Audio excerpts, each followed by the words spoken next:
Hey everybody, I'm Andy. And I'm Josh. And we are here to learn us some Warcraft, or specifically this time, World of Warcraft lore.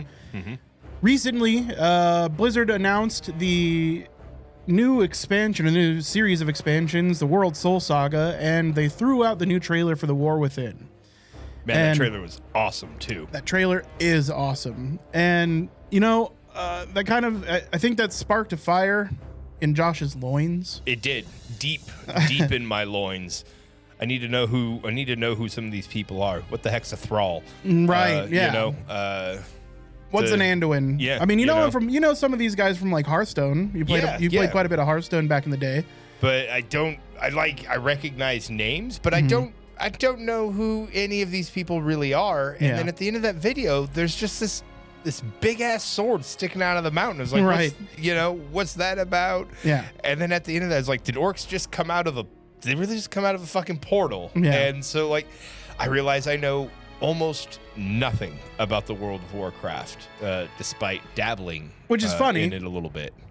Because for the last 18 years that WoW has existed, I have like almost every time I see Josh, I ask him, "Hey man, so when you start playing WoW?" It's funny, not haha, but yeah. And Josh has been on like he's got a new lease on life since he started PC gaming. And now he's a little bit more willing to do things like experiment. And we figured it's about time. So in the coming months, we're going to start playing retail World of Warcraft.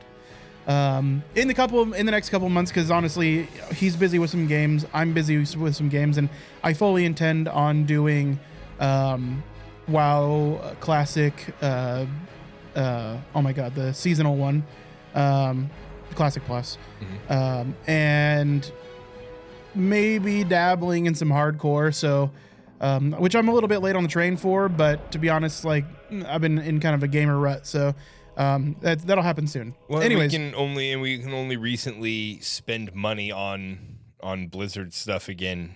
Sure, yeah. Anyway, yeah. So I feel like since Microsoft did the purchase, for us the Tango ban is lifted. We see an end to Bobby Kotick being there. So yeah, not just Bobby Kotick, but also how the people have been treated in the workplace and such. So it's yeah.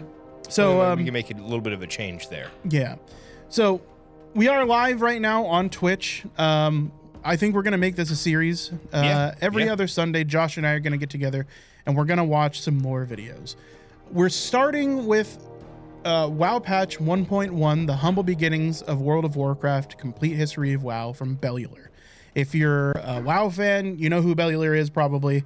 Huge YouTube channel, has been like, it was strictly WoW or World of Warcraft news and lore. And he's even brought in his channels to do like straight up gaming industry insider news and that kind of thing. So we're going to be watching Bellular's series on the complete history of World of Warcraft. It's a playlist available on Bellular Warcraft.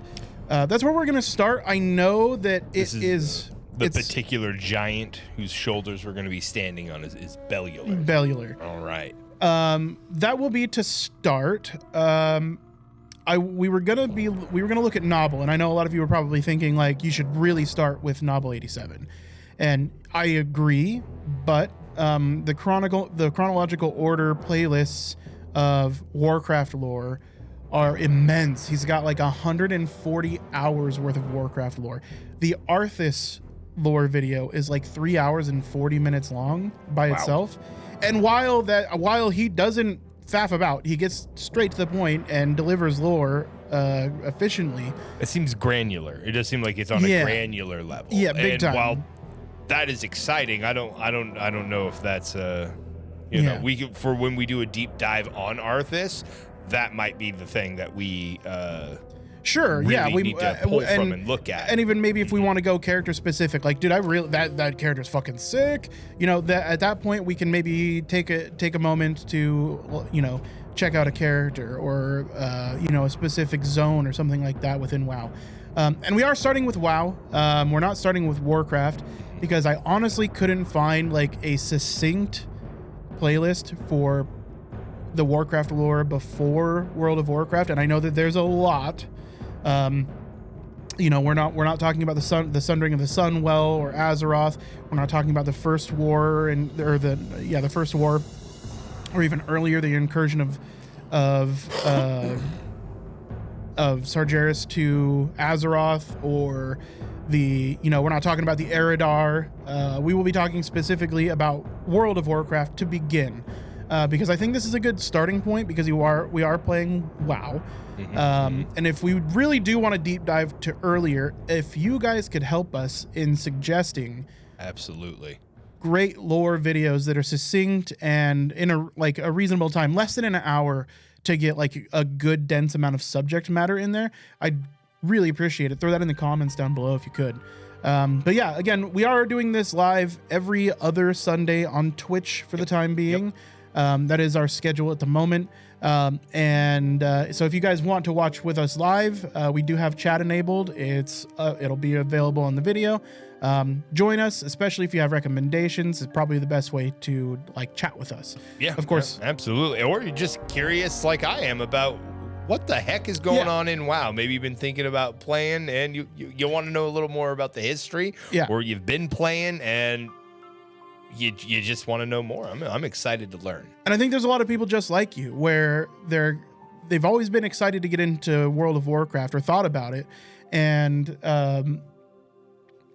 like World of Warcraft as it is right now does not do a good job of delivering the lore of World of Warcraft until you get to endgame. And then you experience the endgame lore and content. But World of Warcraft's current focus on just endgame means that you miss all of it. Like the way it works right now with the time walking stuff is you experience like 1 or 2 expansions worth of content at your choice, and you can do them out of order. And then you get into the endgame, right? You start Shadowlands, you start Dragonflight. So yeah, I think to get started, we'll start with the history of WoW and move into more granular stuff if you guys want us to, so let us know. But yeah, I think that's about it. Let's get started. It's be a pretty good cover there. Yeah, so this is WoW Patch 1.1, the humble beginnings of World of Warcraft from Bellular Warcraft. We began chronicling the history of World of Warcraft 2 years ago with our Mists of Pandaria retrospectives and our cut content showcases. Today though, we're taking it to the next level, the complete history of World of Warcraft's life as a live game. Every patch in every expansion in this a new regular series. So subscribe, hit that bell button, and let's begin.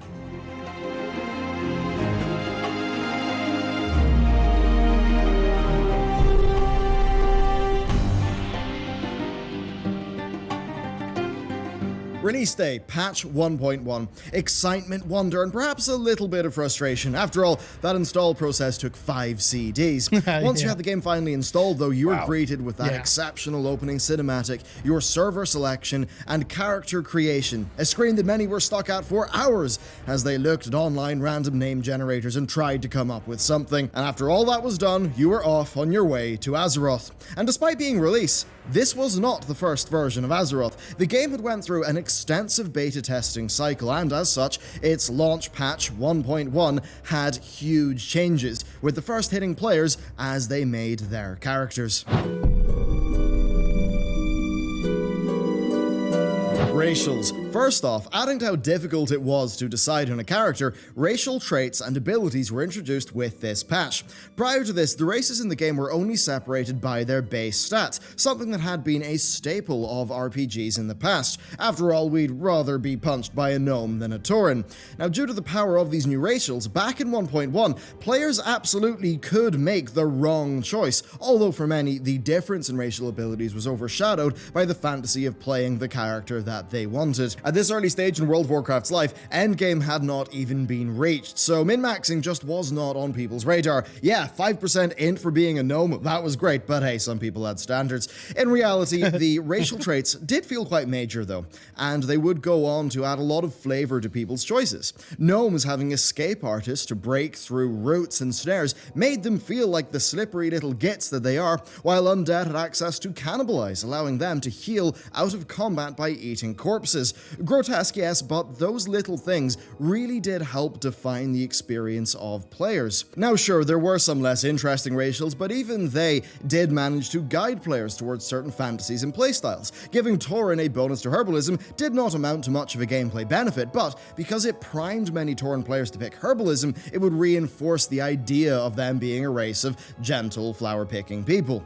That same thing goes for some races that had bonuses to weapon skills. It was a small bonus at best, but orc players would likely stick with axes, while human players would likely make use of sword specialization. Lots of little touches like this reinforced the fantasy of the world and really guided players' behavior, ultimately shaping how we all imagine Azeroth's denizens. 1.1 though did bring far more, bringing World of Warcraft far, far closer to content completion.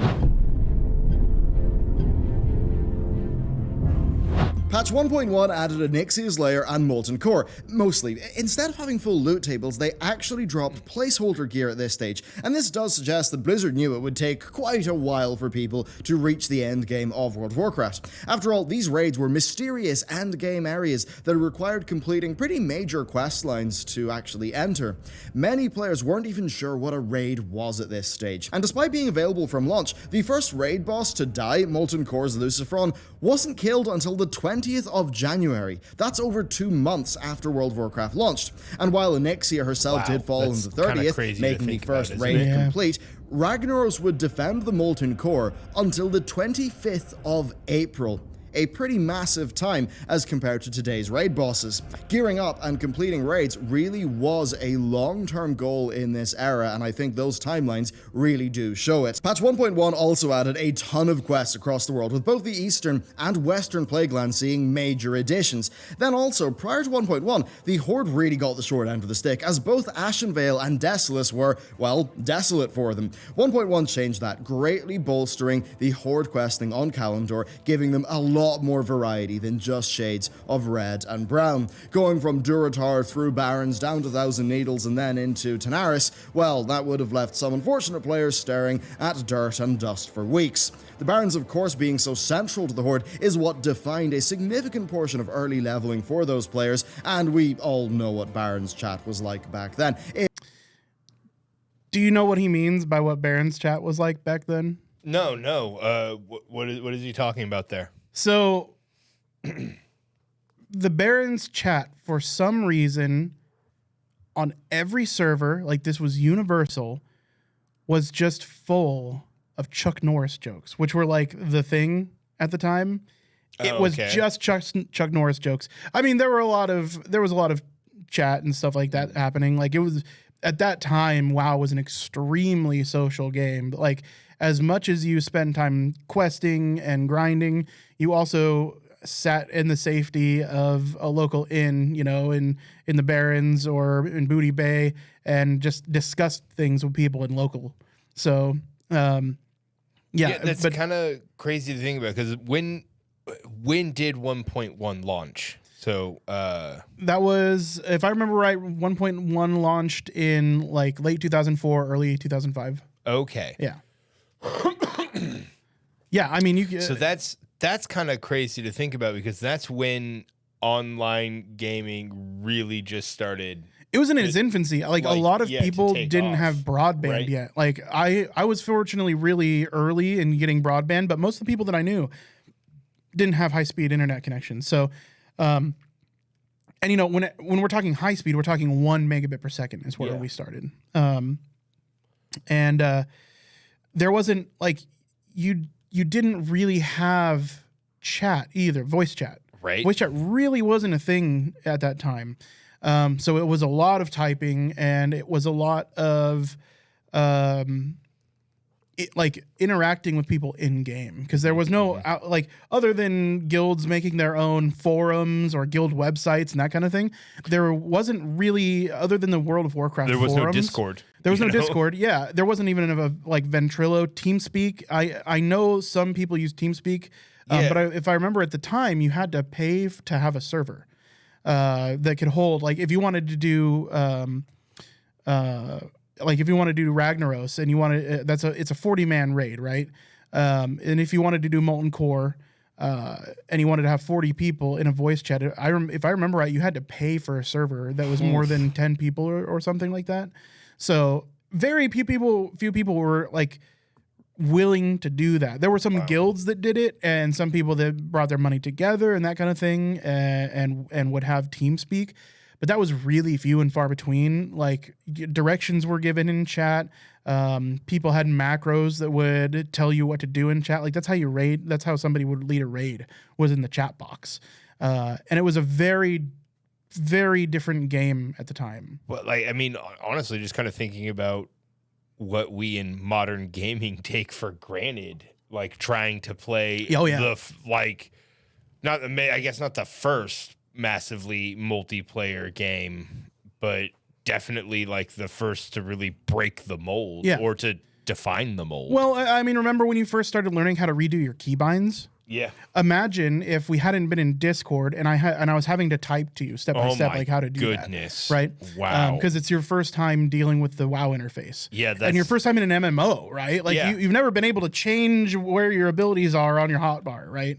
You know, there were a few games before that did, but it was pretty few and far between. And until more recently, you were really a console player, so you really didn't have a keybind option. No, not really. Yeah, so like totally different then than it is now, for sure. Well, the first thing that really stood out to my mind is it took 2 months after the game launched for the first raid boss to be defeated. Well, for the most part, people weren't hitting level 60 at that point. Like, I mean, there didn't need to be an end game because nobody had reached that. Again, in the modern sense of gaming, that seems ludicrous. It's pretty non-standard considering that every expansion that's come out since has always had the first tier of raid content. Usually they time lock it, so to give people enough time to get level 60. That way, it's not an unrealistic grind, and not only the best of the best are able to experience content. Yeah. So usually there's like a 1 week or 2 week time gate before the raids start to open. But there's always end game content available for people at the beginning of an expansion. But yeah, that's just crazy to think about. That's like 2 months before, like, because there's people that like Jedi Survivor, for example. First thing that came to mind is like 2 days after it was released, I was seeing like end game people releasing their end game spoiler content or whatever. And it's like, that's, I don't know, just in the modern sense, the fact that I know, it seems and nobody knew the end. Nobody knew it. Like the first raids that came out, nobody understood raid mechanics at that point. Like there were some people that had been playing earlier MMOs, but the earlier MMOs were essentially EverQuest and Ultima.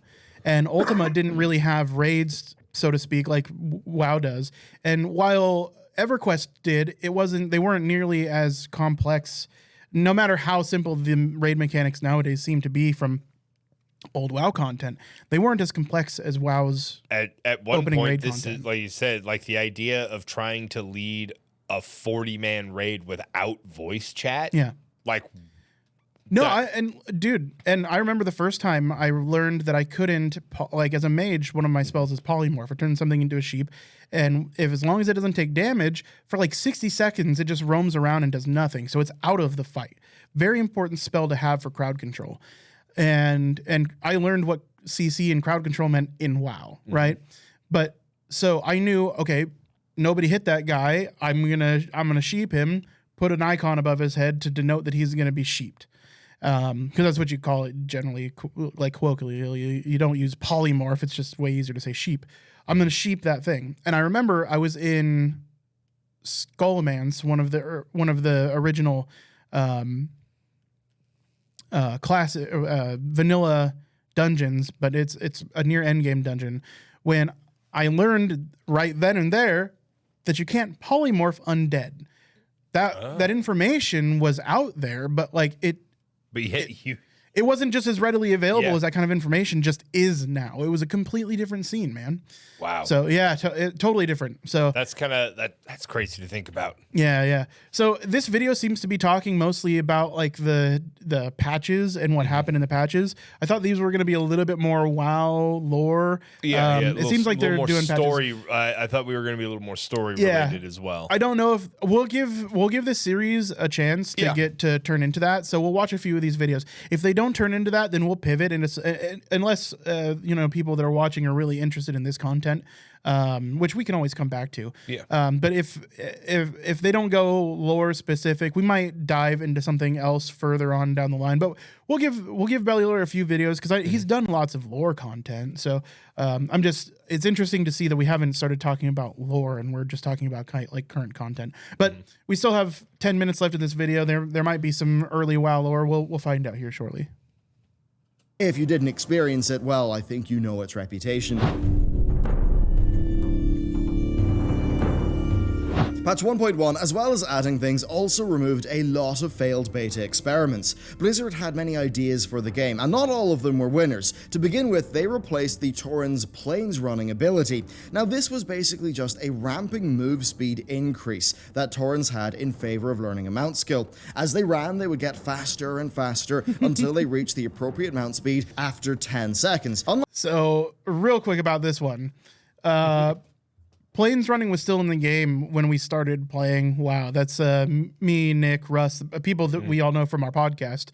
And Russ rolled a Tauren warrior for the specific purpose of he thought it would be really funny to be the big cow running as fast as our mounts did. The funny thing about that is we were almost to level 40, which is when you get your first, your slower mount. And they took out plains running and replaced it with a mount. Like right before we hit 40. It was hilarious, dude. Unlike regular mounts, this would cancel on hit, not just on days, as well as upon stopping movement, and this made for a very start-stop experience for Tauren movement during the beta. Of course, in an attempt to keep it balanced with mounts, Blizzard sort of had to make it that frustrating in the past. If it did not get cancelled on a hit, then Tauren would have been able to move at epic mount speed in combat, making them both very powerful in PvE and PvP, especially for hunters who could attack on the move. Of course, that's not all. Players also reported it activating it when they didn't want to, with unexpected speed boosts leading to all sorts of catastrophes.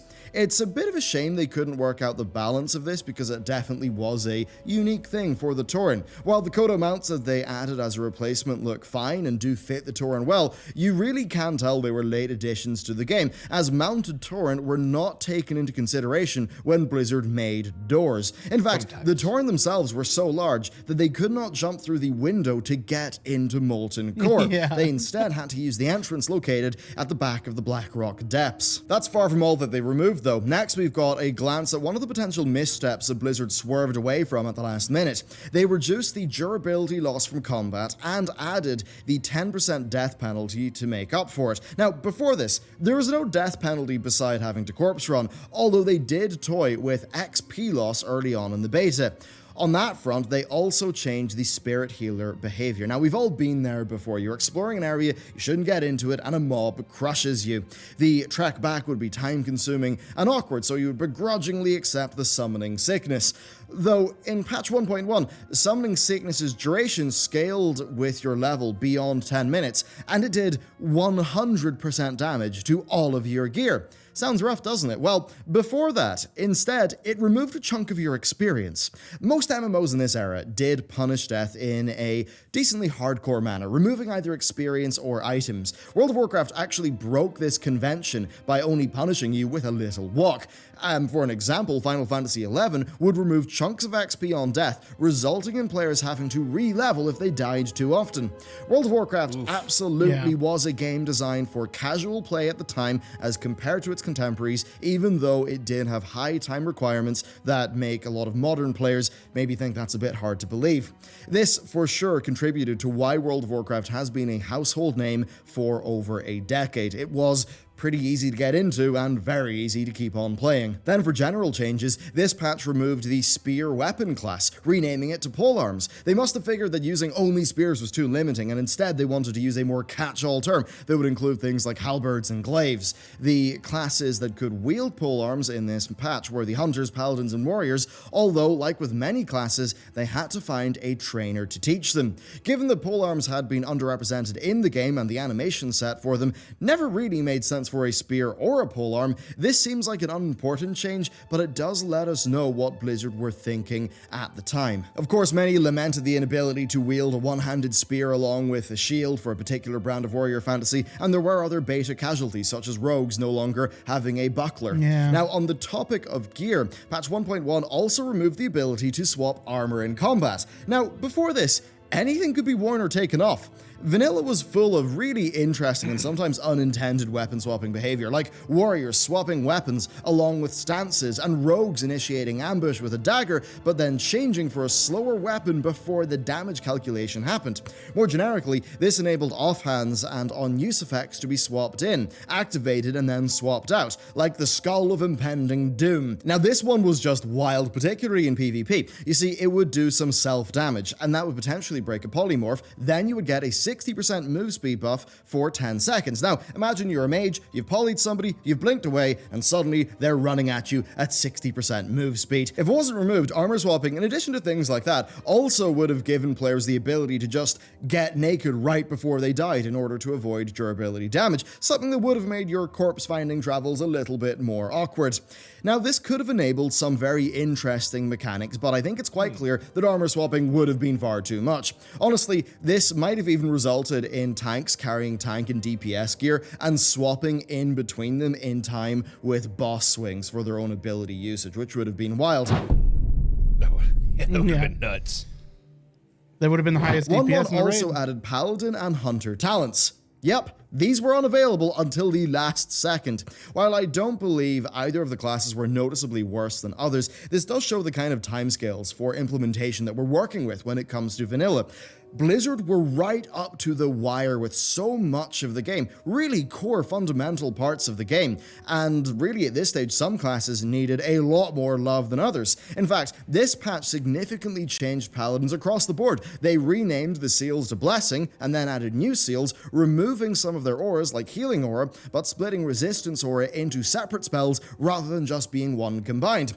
Now, Hunters didn't get major changes, but they did get access to their track spell, and Blizzard made a very important move. They, in a move that, saved the Hunter class fantasy quite a bit, renamed Outdoorsmanship to Survival and Ranged Combat to Marksmanship. Perhaps they were placeholder names, but they certainly were awkward. Of course, other classes had interesting changes too. Warlocks learned the Fell Hunter, Inferno, and the Curse and Ritual of Doom in this patch. Now, while the Ritual of Doom is not exactly the most reliable ability in the universe, it is extremely flavorful. Having a full party of 5 summon a Doom Guard, knowing that one of them will die, that's a pretty exciting event. And even worse, the Doom Guard was hostile and it needed to be enslaved. Now, this meant that if the Ritual's dice rolled such that the Warlock died, well, the Doom Guard would just run rampant on the surviving 4 party members. A very exciting experience, maybe not a beneficial one, but certainly a lot of flavor. Now, one of the most important class changes in this patch, and a controversial one that you have no doubt heard about, is the addition of priest racial abilities. Priests had 2 unique spells depending on what race they were, tying into the fact that each priest would have been following a different religion of sorts. So over on the Night Elf side, they had access to Star Shards,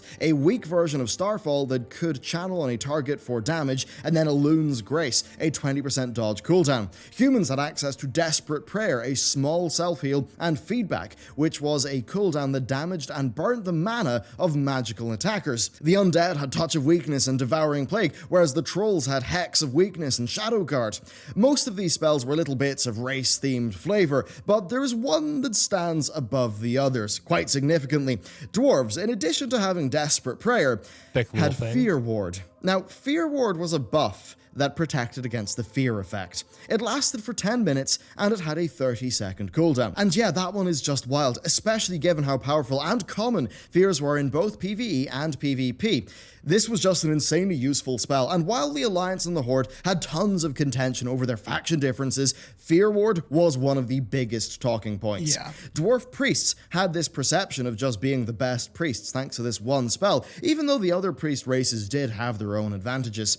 By the time that it became available to everyone years later, Fear Ward had been severely nerfed. There was one more notable change here with classes and spells. Reagents were now required for a multitude of spells. This is another aspect of the role-playing game focus that the game had in this era. Slowfall for mages and Levitate for priests, well, they needed light feathers, and those dropped in various places around the world. I wish we had the stats on the number of players that were falling and just died immediately because they did not have the feathers for their Levitate. Yep. I'm not sure what the numbers are, but I'm pretty sure they're high. Shamans needed reagents for water walking and water breathing. Even more significant than that, though, is Druid's Rebirth. This spell, a combat res, was extremely useful in group content, but it required a seed, and the type of seed changed depending on the rank of the spell. Acquiring these was just as simple as buying it from a vendor, but sometimes Druids would run out, and if you valued your raid spot or the friendship of your dungeon group, well, you would make sure you were not one of those Druids who ran out. So there you go, that is basically everything of real note that changed in patch 1.1. It's a patch that still would have been a bit rough for sure, but it would have been magical, with Blizzard somehow pulling everything together into a cohesive experience, even when just a few beta patches ago, the game had systems that likely would have limited its growth. They really did pull some magic out of the hat for this one.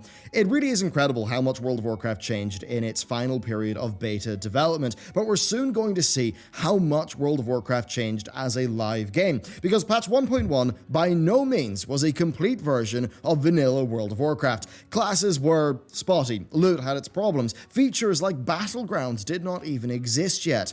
We're going to see a lot of change, continuing with next week's episode, patch 1.2. So, thank you very much for watching this video. I hope you enjoyed it. Be sure to subscribe to the channel for more, and if you would like to directly support the work we do, including this series, consider subscribing to our Patreon, where we've got monthly art packs, and this one's is Paladin, plus we also have 2 bonus items that I think you'll like quite a bit indeed. Thank you very much for watching, and I'll see you next time. Very interesting. Yeah. So that's Bellular, and so that definitely seemed, we didn't really get any lore there. Just history on the game. History on the mechanics of the game, like as it came out per patch. A lot of that was very interesting, though. Yeah, and it does go to show you like how much the game, even in just that patch, how much the game evolves over time. Less so in later expansions, like less major changes, because you know this is when WoW is just getting off its feet, right? So little bit less of like in that capacity, but yeah, lots of changes happened and often in vanilla WoW. It goes to show how important beta tests are too. Yeah, for sure. Right. And the beta test was long. So anyways, that was WoW patch 1.1 from Bellular. Thank you, Bellular. We appreciate your content. We'll give 1 or 2 more of these videos a try, but we definitely want to go like get deep into the lore, like in the lore side of things. So maybe that happens. It's hard to tell because the title of the next one is the first ever patch, intro of LFG and major change. So maybe get some lore out of that, but it does look like it's going to be patch changes. So we might switch things up. We're going to start with Bellular, but we might end up going somewhere else for our lore videos. Anyways, that's it for this one. Yeah, thanks for coming by and diving deep. Deep diving with us, and we'll see you soon.